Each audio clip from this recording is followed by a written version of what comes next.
Hey, good evening, everyone. Happy Wednesday. It's the last Wednesday of the month. Can you believe that? Man, that's a month's already flown by. It's crazy. Thank you for joining me this evening. Tonight, we're going to go into market research for government contracting. So, the other day, I actually met a gentleman and his wife, and they do insurance claims and adjusting for natural disasters and those type of things. And they wanted to start getting into the government realm and trying to navigate it, trying to figure it out. And, they picked a NAICS code, but when we went into our system to actually look to see what agencies were doing business with that NAICS, we weren't able to find a whole lot. And he also wanted to do business with FEMA and trying to get into that. So I wasn't able to spend a whole lot of time with him because we were working on some other stuff. However, I wanted to go through and actually show how to actually do some market research for your own industry. Now, I'm not familiar with the insurance industry or anything like that, but I'm going to show you how we would normally do some market research. I did a little bit before because one thing about government contracting is you can go down rabbit holes really quick and really easy. So, without further ado, my name is Billy Welchman. I am the CEO of Core Solutions Group, where we help our clients do more with less. And tonight it's all about government contracting. And first off, what we're going to do, I shared that story as far as that gentleman trying to help him figure out his NAICS codes and doing some market research. So tonight, that's what we're going to do. Is we're going to pretend that we have a business. We're not familiar with government contracting whatsoever, and just how to go about researching and finding these, the right NAICS codes, your target agency, because sometimes when you assume that, hey, I really want to focus on this one, there's more agencies out there. And then just how to start building your, what we call pipeline, and getting all that information so you can have usable information to move forward with government contracting. So first off, what we're going to do is, let me share, I'm going to minimize myself, make myself a little smaller, and bring on my screen. So the first thing we're going to do is, so for insurance company, for this particular case, you're going to make a list and of the different things that you do for that. Or for whatever you do. So in this case, I made a list. They do claims, insurance adjuster, they can do building inspections, they help with disaster relief, some emergency services. Those are the type of things. So let's first go in. We're going to try and figure out, maybe our key NAICS code. So this website, free website, is a great tool to use to find your NAICS codes. So let's go in. As you can see, I kind of already did a little bit of search already, because one thing is you can go down rabbit holes so quick and so easy with government contracting. All right, so this is what we've got so far. So we have claims adjusting, that 524291. So I'm going to make a note on my little notepad that there's one, that's one NAICS code. Not anything to do with pharmacy, not a whole lot to do with court, but insurance investigation services, except claims. We might want to look into that and see, because sometimes with the government, they do tend to put NAICS codes or solicitations under a completely different NAICS code than what you would think it would go under. So you want to make sure you open up a lot of possibilities for yourself. Okay, so that's the claims adjusting. Let's look at inspection.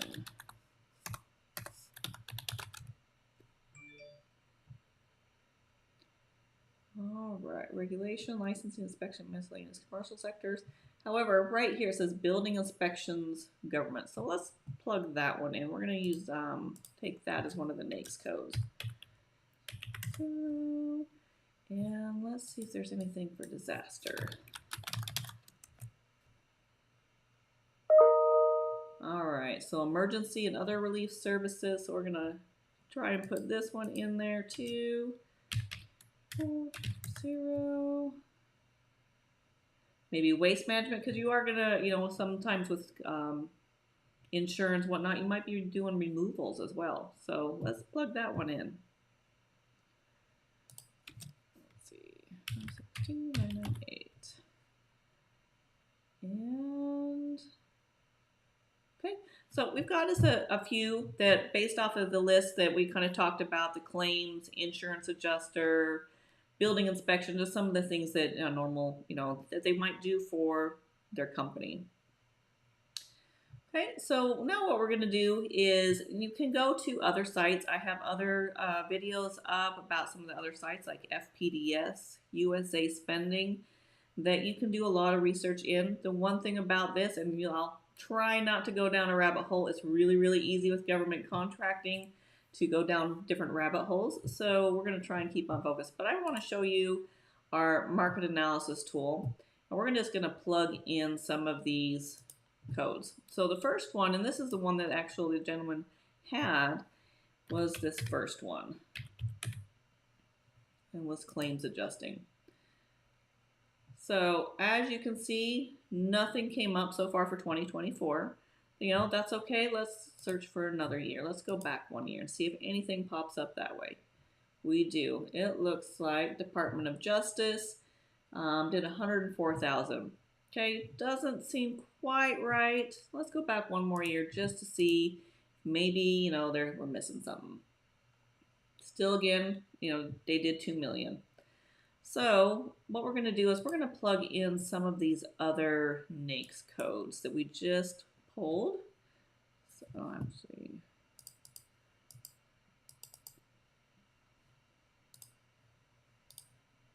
I'm just going to try and copy it, but it's probably just going to be easier just to go in there. And as you can see, we had some changes with that one. We have some more agencies. Okay. Let's try putting in another one. We'll do 562,998. Waste management. Okay, now we're starting to see some more. Let's put in a few more because we want to kind of give ourselves a variety. Because I'm going to show you here later on, kind of narrowing it down even further to which ones you might want to actually target. Let's see. We have 562,998. Oh, that's the one we already did. 62420. And we're going to add the other one that we found. 98.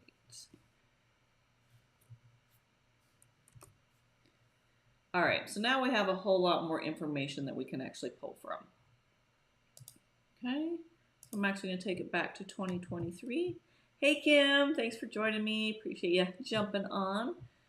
And so now that we've kind of figured out some NAICS codes, and the gentleman also mentioned, wanting to do business with FEMA, which is Federal Emergency Management, I think. Again, I'm not very familiar with FEMA or the insurance, but I just wanted to put this out there to maybe help somebody that's in the insurance industry, and just to show what's all involved with doing market research for what you do for your business. So as you can see here on the right, looks like Export-Import Bank of the U.S. I've actually never heard of that agency before, so that's a new one for me. DOD, GSA, actually I should say Department of Defense. So we usually talk in acronyms. When you're dealing with the government, most everything is in acronyms. Department of Homeland Security, but I don't see FEMA on here. So I know just from personal research that I've done and different things that I've learned that FEMA is not its own main agency. It falls under another agency. So we're going to figure out, so let's just Google, what agency does FEMA fall under? Okay, so it falls under the Department of Homeland Security. So good information to know. So let's go look at this because it looks like they spent $1 million in 2023. And these are the two primary NAICS codes that they were using for that. So I'm going to actually make myself a note of those. 2998. Just because what you want to do is you want to narrow down which one would actually be the best NAICS code to utilize for this. So now let's look at some of the other ones. So, we've got, I'm still not familiar with that one, but let's go into DoD. Let's see what their NAICS code is. This is 562998 again. What is GSA? 624230. So those two really are what we might end up looking for. Let's look at the Department of State. Again, the 562998, and then we have the 926150. Copy that. All right, if you're joining me this evening, what I'm doing is I'm actually going through and showing you how to do market research on if you're just starting government contracting. This I'm not familiar with insurance, but I actually had a gentleman and his wife I talked to a couple days ago, and this is what they were doing. They were struggling to try and find other agencies besides FEMA, their NAICS code, because it wasn't pulling very much information. And so I wanted to show you how to do that research and what tools are out there for that. Okay. So we're just going to start off with those. You don't want to start off with all of them. We know Department of Homeland Security because that's where FEMA falls under. So we're going to actually go in there. We're going to narrow this down. So yeah, Federal Emergency Management Agency. So that's FEMA. And they actually spent $880,000 last year. We're going to go in here, and this is going to show us all of the POCs for that. That's actually pulled straight from sam.gov. So if that's ever been updated in SAM, this is where you'll actually start seeing this information in here. And okay, so and the Coast Guard, which was also falling under there, was another one that was using these funds. So let's go back, because I want to look and see which one. So the codes that they're primarily using are this all other miscellaneous waste management services, the emergency and other relief, and then the 926 this one. So regulation, licensing, and inspection of miscellaneous sectors. So these are the prime ones. As again, claims adjusting really didn't pull up a whole lot, but that's okay, because remember, government agencies don't always necessarily put the NAICS codes that we think it should be. It's whatever that they already have in mind for that. So this is why we do some research to figure out which NAICS code. So when you're actually going in, looking at opportunities, you're able to do that even more. So now another thing you're going to want to do is look for their forecast report. So we're going to go back and let's go right into here. You always want to go to the .gov. Be very careful not to go into anything that's not .gov when you're doing research, because you could end up at some random site. All right, so now we are in FEMA, and I want to look for, so what a forecast report is that's a report that the government agencies put out to let them know, let the public know what's coming down their pipeline, what they're going to be putting out that they need help with. And so we're going to just come in here and do forecast report and see what comes up. Okay, this is where you can kind of go down these rabbit holes of going through stuff. I'm not seeing a whole lot in here, so let's just type in business.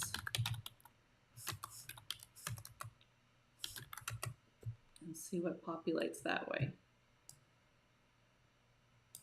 Yes, scam, exactly. Beware of the scammers with the fake sites, because man, they're everywhere out there.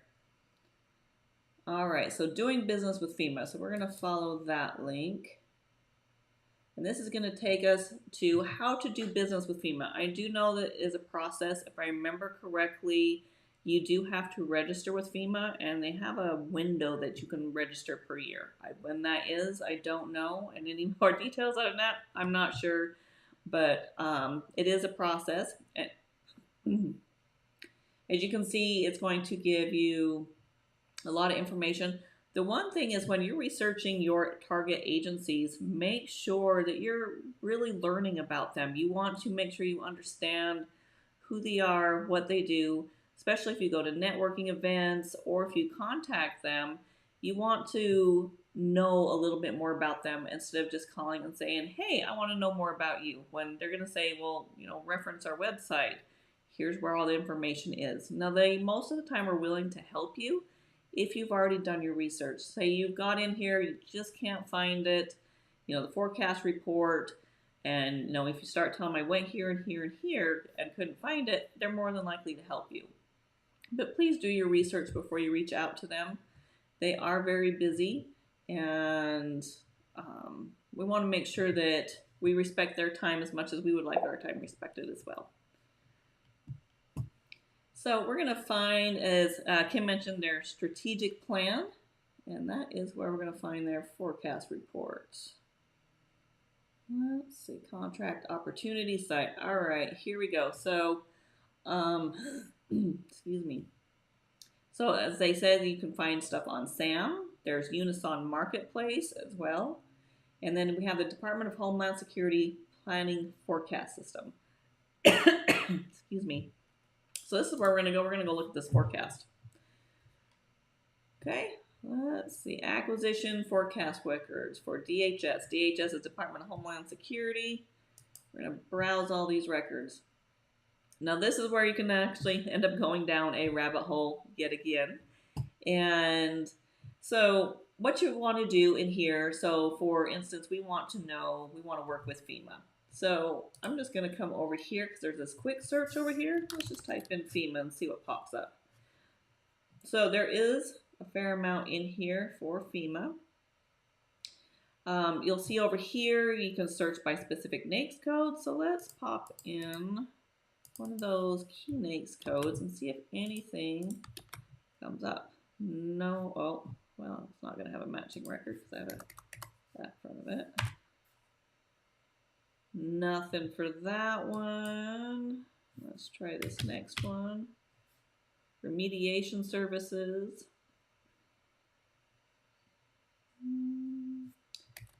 Let's try 926. No. So some of these are more when disasters are happening. So something just to kind of keep in mind. 524. 624. Okay. Let's try typing in Chester disaster. So as you can see, I'm just trying a couple different things just to see what we can actually filter out.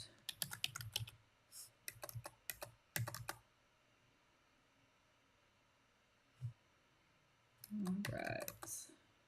So not a lot, but again, with this type of thing, it's usually probably revolved around a emergency or things like that.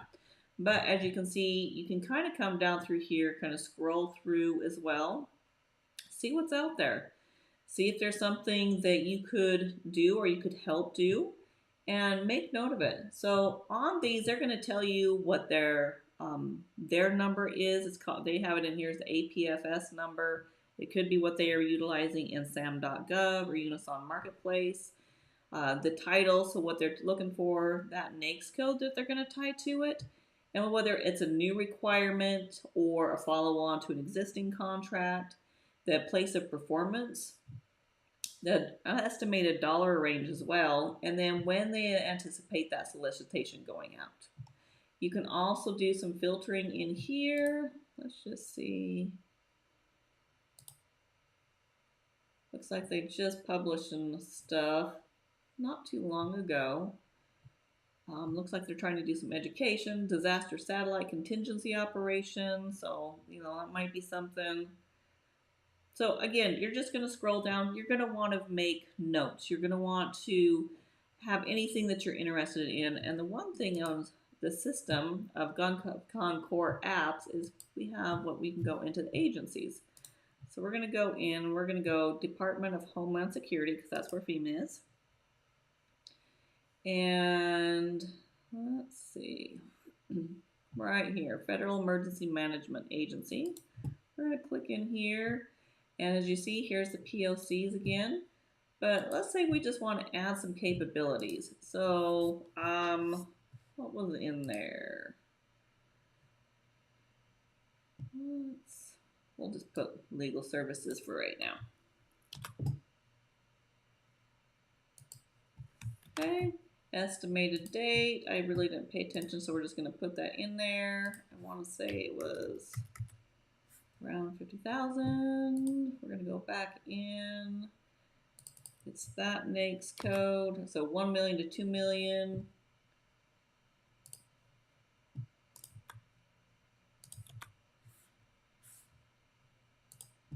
Okay, and let's do 1 mil. Create. You can't add the PSC codes. Oh, must be a valid number. All right, so sure.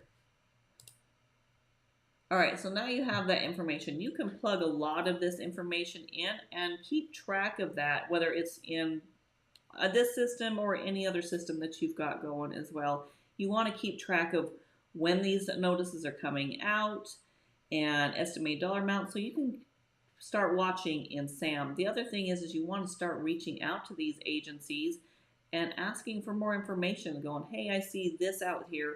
What else can you tell me a little bit more about it before it actually hits the streets? Because once it hits the streets, they have to do this cone of silence and they won't tell you a whole lot. But if you start talking to them a little bit before, understanding what they're wanting, what pain points they're having, any of that information, you can start to learn a little bit more of what's needed, and that will help you. One, you're building a relationship with them.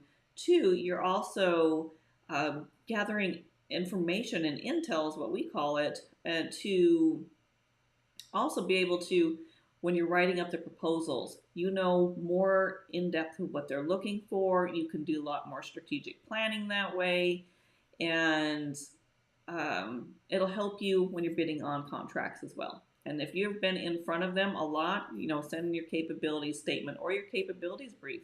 See about scheduling a capabilities brief. So those are just some of the things you can do for your market research. The other thing about this is you always want to, so you're not having to Google, copy the link. Save that link, whether you have a file link in here, we actually have it, so you can actually save the link. So you'll know where that forecast report is. So you don't have to do searches, or I don't know about everybody else, but I know for me, some of my boxes in here have multiple, and trying to scout through all those is just time consuming. So I would rather just come back into the agency and go, all right, I want to do, information with FEMA. Here's all the information. This is what's going on with FEMA. And then I have point of contacts as well, so I can start reaching out, or I can add point of contacts. So that's a little bit more about it, doing your market research and figuring out. Now the other piece of it is what businesses are doing or selling, so you can have potential teaming opportunities. Now this gentleman that I spoke with, he actually knew some companies because he was down here during Hurricane Ian and saw some different companies helping with the insurance piece of it and the cleanup and all that. When we actually did research on them, they did not pull up in GovCon Core Apps, which is fed from sam.gov and USA Spending, but we also went and looked, and they're not in DSBS or FPDS as well. And what the reason that could be is they might be subcontracted through a larger company, and they don't have to necessarily be in sam.gov or any of that to be subcontracted, especially in situations like that when it's an emergency. But you want to start doing research. There's a lot of different research you can do. Again, I have some videos out there you can go watch to learn how to do research in FPDS, USA Spending, and those, but I'm just going to use our system that we have to kind of show what's out there and make it a little easier than what I was doing before. So as you can see, when are these agencies buying? It's actually, you can see There's a couple good spikes. Who was this one? Department of Justice did $15 million back in Q2 of 2019. I wonder what happened back then. And then DOD did 11 million back in Q1 of 2021. So it's interesting to do a little research to figure out, what were they doing back then? All right, so let's look at some of these insurance or these companies. So this one did 117 million for those, and looks like a lot of it's GSA. So this would be in a company that you might want to reach out to and find out a little bit more about them. See if they have any subcontracting opportunities, or just start networking with them. And because they might have something that comes along later on down the road. In here, you can also, same thing when you're researching teaming partners, either primes or any of that, do some research on them. So when you actually talk to them, you know a little bit about their business, what they do, and make sure you verify that that's what they do. And again, make some, have a database, whether you have a CRM or anything with that, have notes. So when you're talking to them, you can reference that. And it makes the conversations go a whole lot nicer and smoother. And people want to do business with you more if you have an understanding of what they do and who they are. So in here, if you know there's certain certifications that they have, you can select those. Fun thing is here next week, we're actually pulling in DSBS status. So that information is now going to be pre-populated. Capabilities, you can add whatever capabilities. So if you've looked at maybe some of the contracts that they've been awarded, or had a conversation, or maybe you got their, researched their website, and you can still start plugging in that information to have a lot more. You're going to start plugging in that information. So when you're actually talking to them, or if you're seeing opportunities. So the other piece of that, when you're working with other companies, is not only are you looking for opportunities for yourself, but you're also looking at opportunities you could potentially team up with somebody on. And this is where you want to keep a, some kind of list or some kind of information on these companies. So, all right, I saw this contract come out. It's a little too large for me, or, I'm brand new and I'm trying to navigate the system. And I saw that this company does the same thing. I want to partner with them. You would take that opportunity to them and say, hey, I can help you with X, Y, and Z if you're not only working on this. I would like to team up. This is my capabilities, and start, but you want to start building those relationships beforehand, but really start fostering that as well. And again, entering any information in, you always want to make sure you have a point of contact, because sometimes what's listed in like DSBS, that PLC might be the CEO or the president, but that might not be who you're doing business with. That might be some other person, and so you enter that in, make sure you have those information entered in. So that's kind of a little bit on market research, how I go about doing it. Now we have a company we have that we could do business with. We now have more NAICS codes to help give us more opportunities that we're able to start sourcing from. In fact, let's go see if we actually have any in there right now. So there are. Thanks, Kim.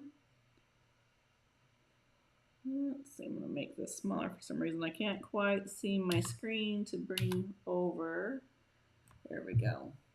So for those NAICS codes, it looks like they have some stuff out there right now that you might be able to go through and see. So enhancing the allowance for insurance fund loss analysis, that might be something they do. For the Farm Credit Administration. So that's a new agency I haven't ever heard of either. Let's see, and that's going to be in Virginia.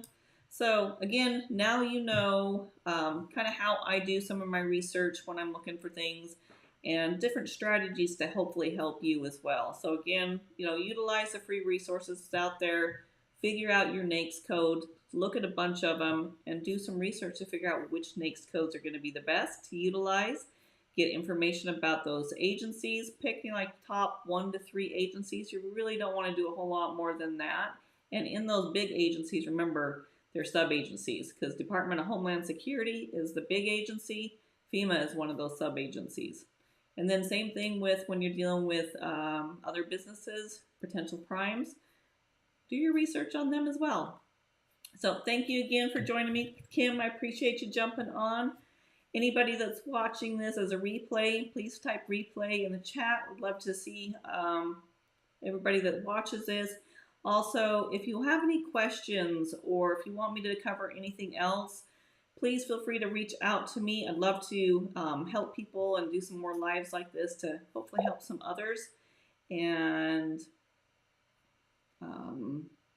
yeah, so thanks again for joining me. Hope you have a great rest of your evening. We'll talk to you later.